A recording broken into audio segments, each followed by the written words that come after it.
Welcome to the stage, the founder of Gearbox, Randy Pitchford.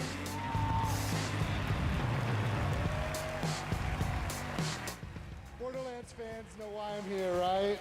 This is the moment. Everybody at Gearbox is watching right now, and I'm kind of freaking out. Listen, this is the thing. You fans of Borderlands, you're why we fight. Every pixel of Borderlands is made with heart and soul, handcrafted by the Gearbox team.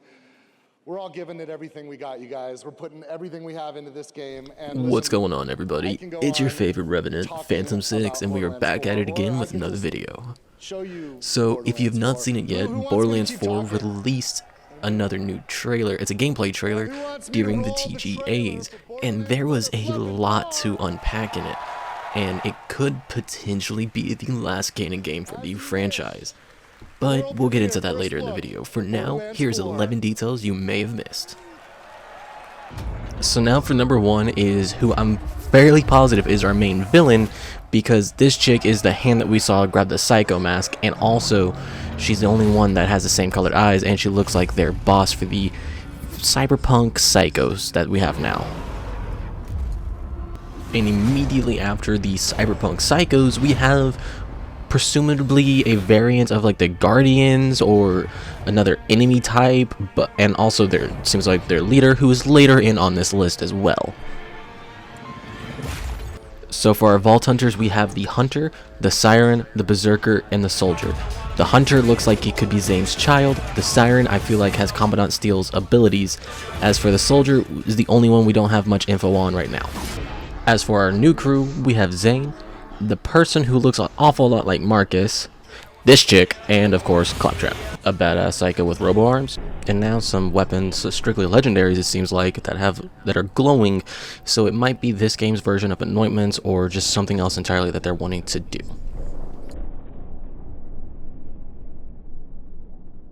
And now finally, a safe bet to say on this dude is the first humanoid Vault Guardian in front of the first Tech Vault. So I just want to go into a little bit more detail on why I think that our new Vault Hunter, who is assumed to be the Hunter archetype, is possibly Zane's child or his protege.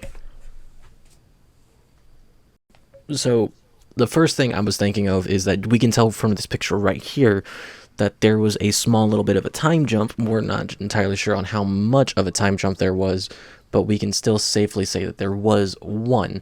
And let's just say it was 16 to 20 years, which it might be a little bit of a stretch saying that, but it doesn't, I mean, that doesn't, if that is the case, it doesn't rule out that he could have a child at that point. And on top of that, they look insanely similar.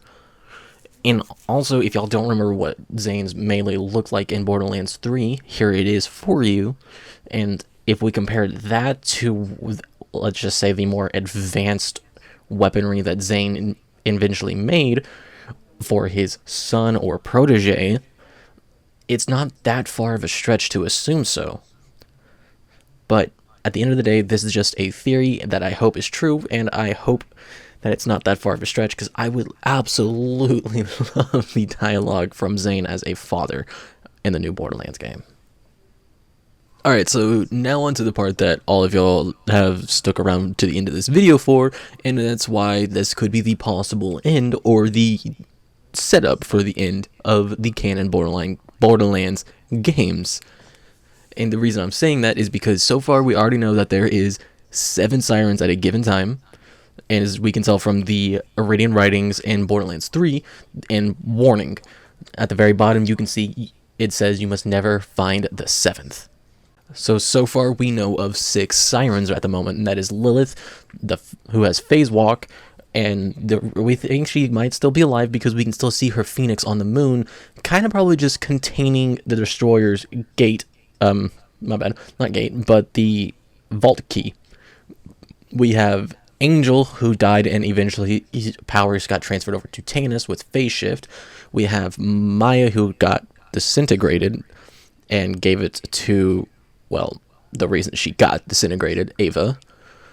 with phase lock, we have Troy and Tyrene, who only count as one due to being conjoined twins at birth, which we also got confirmed as well in the game. With phase leech, we have Amara with phase trance, and finally Commandant Steel, who died without a confirmed successor, possibly the new Siren coming in this game, which I am so positive on that, actually. So that leads us to who is the 7th Siren. Well, as you can tell in the Iridian writing Brighter, it says that she's going to go die in a vault that her sister said, hey, this could trap your powers away.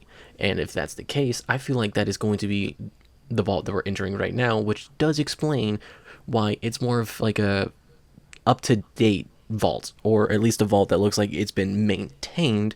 And it also does explain why we don't have a typical like vault monster guarding it who's like big, bad, mean, green, just vicious, like animal based, but instead we have a humanoid like monster or being of some sort, along with some strong powers and a miniature army of what looks like to be advanced guardians instead of the typical ones that we usually see.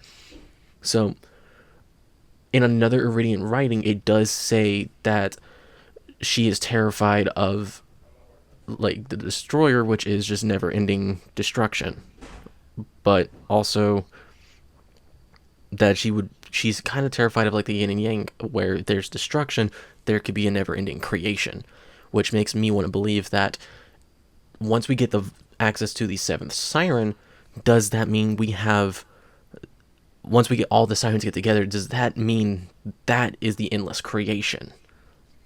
Which is a huge possibility, but also, depending on how they end this game, we could reach that with this game as well, or maybe just with a DLC. I hope not personally, because I do want a whole separate game.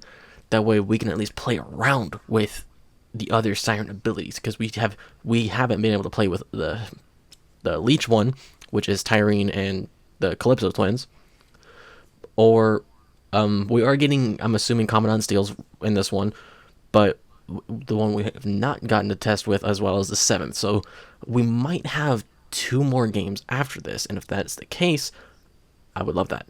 That means we have 3 games left in total, or, you know, there could be more, but depending on how they end this game, we are encroaching on the end of the canon Borderlands games, and, like, again, there's only one way to find out, and that's to wait till we get the game.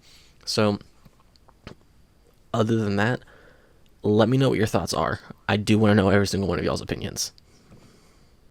So, with all that wrapped up, thank you all for watching, and I hope you enjoyed. And if you did, like, comment, and share. Also, don't forget to subscribe and join the everlasting Phantom Troop. Until next time, my friends. Peace out. I have a dream, that's all I need. I'll make it happen with some work and belief. Know what I want, so I'll take it on. I've made mistakes, but mistakes make you strong.